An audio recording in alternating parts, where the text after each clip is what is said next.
All right, two competing events right now on the right of your screen are getting ready for a Hillary Clinton event in Pembroke Pines, Florida. Wilmington, North Carolina, to the left, where they're waiting for Donald Trump. He's been a busy bee today, just in Florida earlier this morning. He's going to be crisscrossing all of these very important battleground states. Among them, by the way, later on, of course, is Colorado, where it's close. Bernie Sanders is trying to win over a lot of the independents there who are not quite convinced that Hillary Clinton is their cup of tea. Robert Gray is in Colorado, where later on the senator will be appearing. Robert.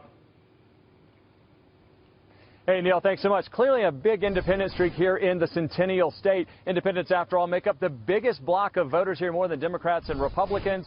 And we also have, they'll be basically tipping the balance here in Colorado, possibly with the 9 electoral votes, tipping the whole thing here. Neil, we'll have to wait and see how everything stacks out later on Tuesday. But let's take a look at a Fox News poll about independents just out this week, showing that independents now 21% less likely to vote for Hillary Clinton after the recent reopening of the case by the FBI. Now, take a look at the poll further. This is national, keep in mind, not just Colorado. Nationwide, Trump leading this poll with 41% to Clinton's 33%.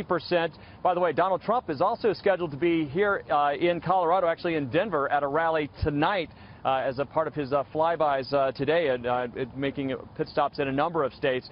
Take a look. I mentioned the big number of independents here. You can see 34% of voters in Colorado are independent, slightly more Democrats than Republicans.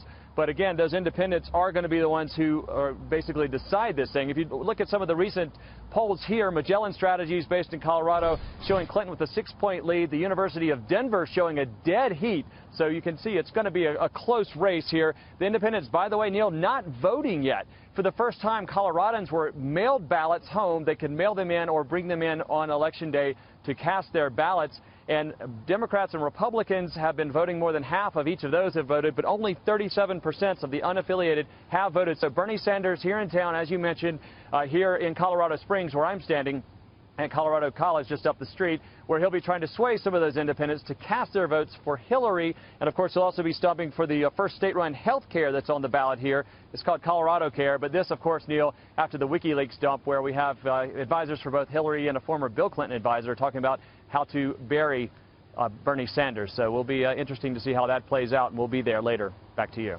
Thank you, Robert, very much. Robert Gray.